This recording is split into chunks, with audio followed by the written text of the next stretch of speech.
No Conversa Profundas de hoje, eu quero falar sobre graça. E sobre graça depois.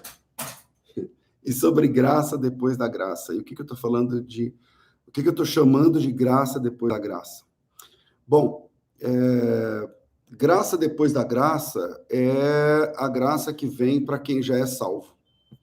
É a graça que vem, a graça manifesta a homens e mulheres que já, embora já sejam cristãos, mas já precisaram da graça numa segunda vez.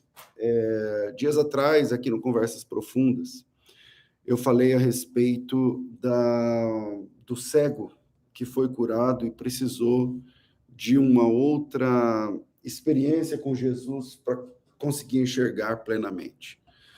E hoje, eu não quero citar nomes, mas aqui no Conversas Profundas, vou falar sobre ontem.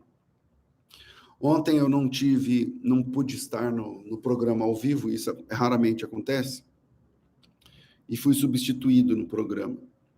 E nós recebemos aqui, nossa equipe recebeu aqui no programa uma pessoa que foi uma grande pregadora e tal, é uma grande pregadora, e alguns anos atrás ela pecou, ela caiu em adultério. E mesmo no dia complicado que eu tive ontem, um dia de velório, de choro, de dificuldade, né? De amparar uma família muito querida da nossa igreja. Tivemos uma perda ontem muito importante. E eu dei uma olhada no canal, no ao vivo, e tive que excluir algumas pessoas do chat. Por quê? Porque pessoas que foram perdoadas por Jesus Cristo não conseguem ser graciosas com outras pessoas. Eu tenho a impressão, veja só, eu entendo que o ambiente da graça também tem que ser o ambiente da santidade. Eu entendo que o ambiente da graça também tem que ser o ambiente de quem busca a perfeição. E eu entendo que as pessoas precisam mostrar frutos de arrependimento. Eu entendo tudo isso. Mas, gente, uma vez que você é salvo, ou salvo, uma vez que você foi alcançado pelo Evangelho, e você professa a fé em Cristo Jesus, isso não faz de você uma pessoa perfeita. Isso não faz de você uma pessoa que está isenta de erros e de quedas. E como é difícil a gente lidar com esse assunto no ambiente da graça. Muitos de nós têm a mesma filosofia dos fariseus da época de Jesus. A mesma filosofia dos fariseus na época de Jesus. Eu tenho a impressão de que se João capítulo 8, a mulher pecadora, acontecesse hoje, muitos, eu não vou dizer a maioria, porque eu não sou Deus para saber, mas eu posso dizer que muitos ficariam do lado daqueles homens que queriam apedrejar a mulher pecadora. Ficariam do lado dos homens que queriam apedrejar a mulher pecadora e contra Jesus. E a ideia é, mas a Bíblia diz isso. Ok, é verdade. Mas deixa eu chamar a sua atenção para um episódio bíblico. Deixa eu ver se eu abro a Bíblia aqui. Deixa eu chamar a sua atenção para um episódio bíblico. O episódio é João capítulo 21. Vamos lá. João capítulo 21. O texto diz o seguinte. Só para efeito de contexto, nosso tempo aqui é curto, né? Jesus morreu na sexta-feira e Pedro negou Jesus 3 vezes, vocês conhecem a história. E aí, João capítulo 21 narra o reencontro entre Jesus e Pedro. depois de Pedro ter negado 3 vezes. Então, começa com o versículo 1, depois tornou Jesus a manifestar seus discípulos no mar de Tiberíades. E estavam juntos Simão, Pedro, Tomé, chamado Dídimo, Natanael, que era de Caná da Galileia, os 2 filhos de Zebedeu e mais 2 de seus discípulos. Eu contei no dedo, porque naquele momento existiam 11 discípulos. Lembra que o Judas se enforcou. Os 11 discípulos, 7 estavam ali, junto ao mar da Galileia, e no verso 3, Simão diz assim, vou pescar. Essa palavra parece simples, né? Mas Jesus tinha tirado os discípulos da pesca e tinha dito a eles, vocês serão agora pescadores de homens. Quando Pedro diz, eu vou pescar, ele está dizendo, eu vou voltar a ser pescador, eu vou voltar a fazer o que eu fazia. Ok, ele vai pescar, e aí chega Jesus, a gente está sem tempo, e Jesus pergunta se tem alguma coisa para comer, eles dizem que não, Jesus fala, então lança a rede do lado direito. Eles lançam, e uma quantidade gigantesca de peixes, 153 grandes peixes, estavam quase virando o barco. E veja só, a figura narrativa é muito interessante. É muito interessante. Por quê? Porque esse tipo de situação já havia acontecido com os discípulos antes. A pesca que não funciona, o mar é o mesmo, a pesca é a mesma, os discípulos são os mesmos, a sensação é a mesma. Chega Jesus, eles não conhecem Jesus, aí Jesus fala para eles, joga a rede do lado direito, eles jogam a rede, e aí o barco quase vira. Essa situação já aconteceu há 3 anos e meio atrás. E quando eu percebo que essa situação já aconteceu 3 anos e meio atrás, se liga, acende uma luz amarela para mim sobre graça. Qual? É que Jesus, quando necessário, ele pode refazer o processo. Jesus refaz o processo. E por que Jesus está refazendo o processo? Por que não um encontro embaixo de uma árvore, mas por que daquele jeito? Para mostrar que a gente pode recomeçar com Deus. Eu acho que a grande notícia da graça, cara, a maior notícia da graça é: você pode recomeçar comigo.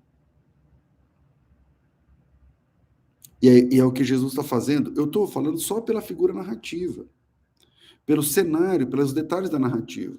Ali, os discípulos estão ao lado de Jesus sem perceber, e o processo todo é refeito, igualzinho na primeira vez. É exatamente a mesma coisa que na primeira vez. E aí fica essa mensagem, né? A graça é a possibilidade de refazer o processo. Ok. Aí Jesus chama o Pedro e fala assim para o Pedro, Pedro, você me ama? E aí o Pedro fala assim, Senhor, tu sabes que eu te amo. Eu não vou entrar aqui no mérito do texto original, porque assim, o texto original, eu vou falar que eu não vou entrar no mérito e já entra no mérito, né? Mas é assim, ó. No texto original, a pergunta de Jesus, se você me ama, a palavra amor na pergunta de Jesus é uma palavra. E a palavra, Senhor, tu sabes que eu te amo, a palavra amor na resposta de Pedro é outra palavra. Jesus está perguntando um tipo de amor mais excelente, e o Pedro está respondendo um tipo de amor, como vou dizer, menos excelente. Estudem isso depois. Isso acontece nas 3 perguntas de Jesus, nas 3 respostas de Pedro. Jesus está perguntando, você me ama, mas com amor excelente? Ele está dizendo, Senhor, tu sabes que eu tenho esse tipo de amor aqui só. É o que eu tenho para dar. E aí, cara, e Jesus vai fazer o que com Pedro? Vai chamar o Pedro para ser pastor. Então, Pedro é o cara que nega Jesus quinta-noite e é consagrado a pastor do domingo, à tarde.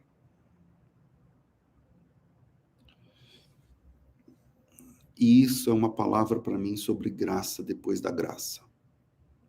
Graça depois da graça. Cara, escreve aí, graça depois da graça. Porque quando você é alcançado ou alcançada pela graça, quando você é alcançado pela graça, a graça é um negócio que você não conhece. Então você não sabia, você é perdoado, você é perdoado, você veio do mundo, você veio da incredulidade, você se prostrava diante de ídolos.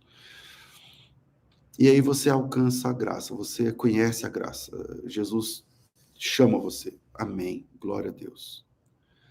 Só que depois de conhecer esse amor, depois de viver esse amor, depois de servir esse Jesus,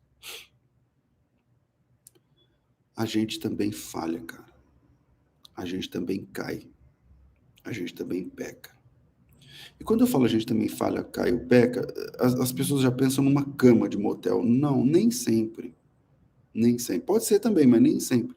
Nós também falhamos. A falha de Pedro é uma falha grave, gravíssima, e essa falha é uma falha mais espiritual do que moral. Ele negou que conhecia Jesus. Mas existe um outro texto que eu quero apresentar para vocês, que é Mateus capítulo 10, eu não sei o verso, acho que é 32. Vamos lá. Não. Achei, 32. Portanto, todo aquele que me confessar diante dos homens, eu também o confessarei diante do meu Pai que está nos céus. Mas todo aquele que me negar diante dos homens, eu o negarei diante do meu Pai que está nos céus. Todo aquele que me confessa, eu confesso diante do meu Pai, e todo aquele que me nega, eu também o negarei diante do meu Pai.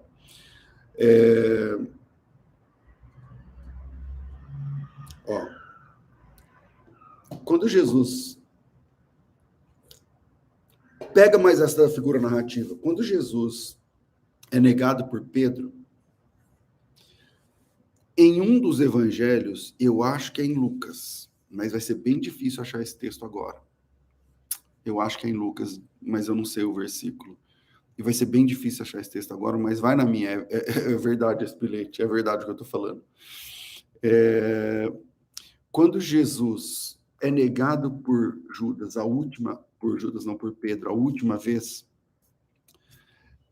Jesus viu. Jesus viu. Eu vou tentar achar esse texto, porque eu vou precisar achar esse texto. Eles estavam numa fogueira, deixa eu ver aqui, fogueira.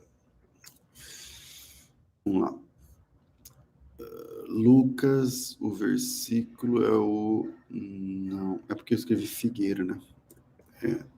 Fogueira, aqui. Não acho. Não acho. Mais uma tentativa. Vamos lá. Me dá só um minutinho.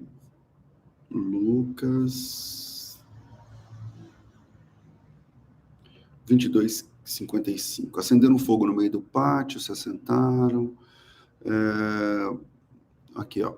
Pouco depois, vendo o outro, disse: Tu também é um dos tais. Pedro disse: Homem, não sou. Pedro está negando Jesus. Tendo passado uma hora, o outro afirmava, dizendo: Esse também verdadeiramente é com ele, porque era galileu. O Pedro insistia, dizendo: Não compreendo o que diz. Logo o galo cantou. Aqui, achei o texto. Lucas 22:61. Pedro nega 3 vezes. O primeiro evangelho, Mateus, vai dizer que na última vez Pedro espraguejou contra o nome de Jesus, não apenas o negou. E aqui em Lucas 22:60, a última vez que Pedro nega, o galo canta, no 61 diz assim: Então, voltando-se o Senhor, fixou os olhos em Pedro. É só esse texto que diz isso, só esse evangelista, Lucas. Quer dizer que quando Pedro negou Jesus, Jesus viu. Não me pergunte como. Eu acho que Jesus estava sendo espancado dentro daquela casa, da casa do sumo sacerdote. E quando ele estava saindo desse espancamento para ser levado para Pilatos, por exemplo, Foi exatamente no momento que Pedro estava dizendo pela última vez: não, eu juro que eu não conheço esse homem. E Jesus olhou para Pedro e os olhos dos dois se cruzaram. Isso significa uma coisa: Jesus viu Pedro negá-lo. Não é só que ele é Deus onipotente, não, ele viu. Ele viu. E isso é um princípio para mim e para você. Jesus sempre vê. Jesus sempre vê. E o Pedro é o cara que ele fez essa lambança na quinta, e no domingo Jesus está falando para Pedro: Pedro, você me ama?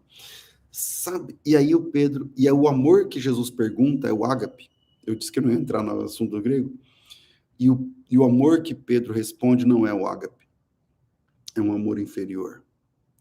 Em outras palavras, o que está acontecendo é o seguinte: Jesus está dizendo assim, cara, eu vi o que você fez. Eu vi o que você fez.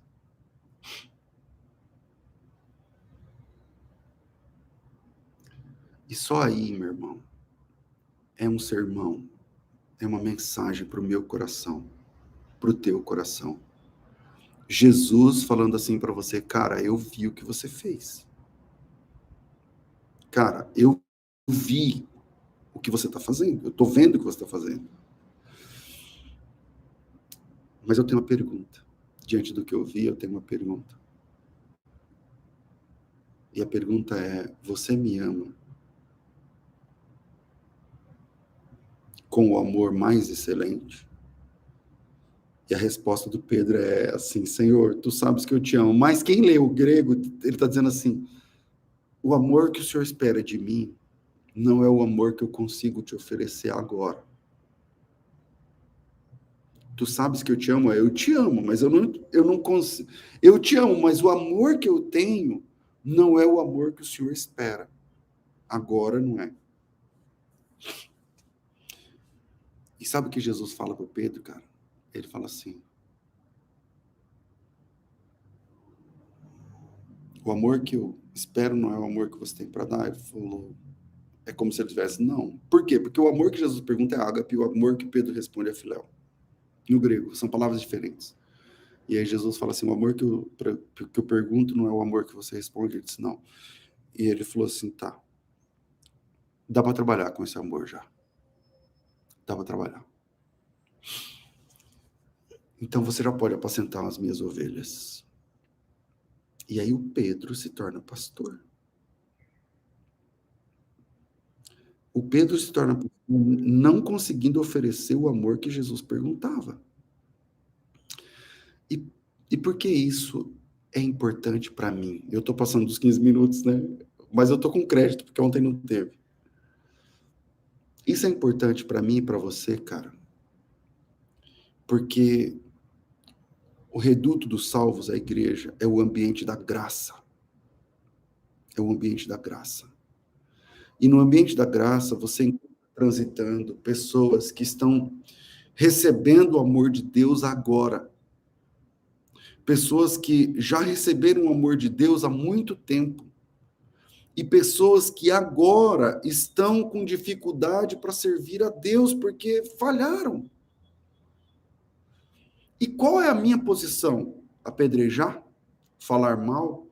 Cara, é impossível. Existe página, existe conteúdo na internet só para falar de escândalos de irmãos que fracassaram. Vou terminar com um texto. Eu não espero, tá? Eu não espero que essa palavra mude a cabeça de ninguém. Porque o religioso, o desgraçado, aquele que age com falta de graça, ele não vai nem ouvir isso que eu estou falando. Tá certo? Não vai nem ouvir isso que eu estou falando. Então eu vou deixar para você um texto, para você que é irmão, para você que é irmã, e que às vezes julga acima da medida. Segunda carta de Paulo a Timóteo, capítulo 2, versículo 11. Não, versículo 12. Se perseverarmos também com ele, reinaremos. Se o negarmos, ele, por sua vez, nos negará. Se somos infiéis, ele permanecerá fiel porque não pode negar-se a si mesmo. Cara, olha isso. Jesus disse em Mateus 10, 32, 33, se alguém me negar diante dos homens, eu negarei diante do meu Pai. O que é graça? Graça é algo que não estava previsto.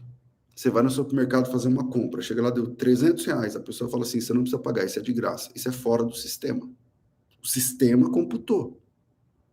Graça é algo fora do padrão. Qual é o padrão? O padrão é o seguinte, se alguém me negar diante dos homens, eu negarei. Eu negarei.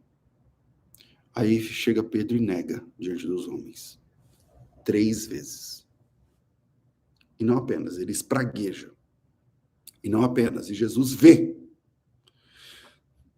Não tem sentido, não tem outro jeito. E aí o Pedro, no capítulo 21 que nós lemos, ele fala assim, vou pescar. Sabe o que eu entendo aqui? Que o Pedro está dizendo assim, vou voltar a fazer o que eu fazia. Para mim, acabou. Eu vou voltar a ser pescador. Porque não tem mais jeito para mim. E aí chega Jesus. E Jesus refaz o processo.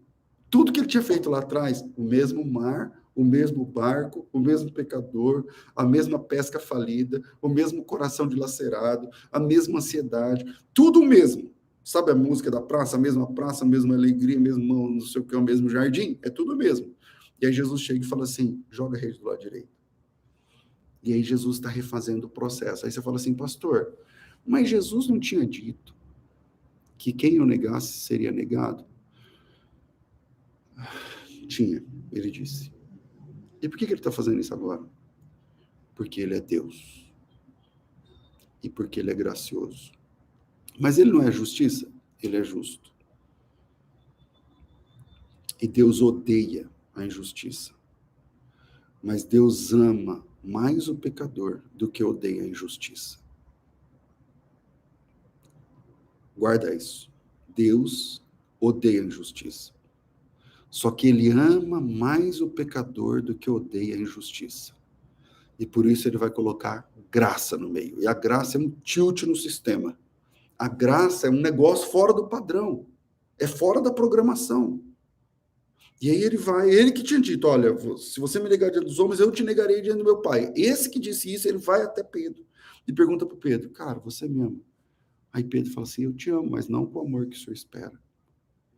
E Jesus fala 2 vezes, você me ama? Eu te amo, mas não com esse amor. 3ª vez, você me ama? Eu te amo, mas não com esse amor. E Jesus fala, cara, você não tem o amor que eu quero.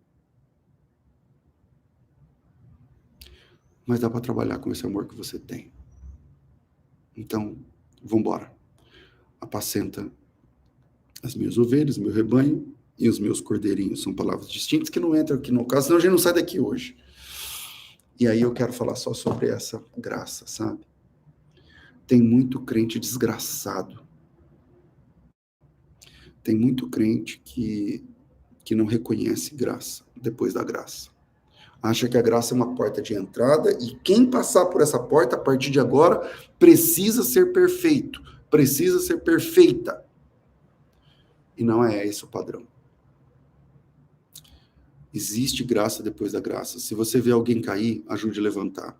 E se você vê alguém tentando se levantar, se você não tem nada de bom para falar, cala a boca. Você não tem nada de bom para falar? Cala a boca. Não seja como o filho pródigo, o irmão do filho pródigo lá, o mais velho. Não seja como os caras que estavam levando pedras para apedrejar a mulher pecadora. Existe graça depois da graça. Existe graça depois da graça. Se tem alguém desviado, volta para Jesus. Existe graça para você. Deus abençoe. Bom dia.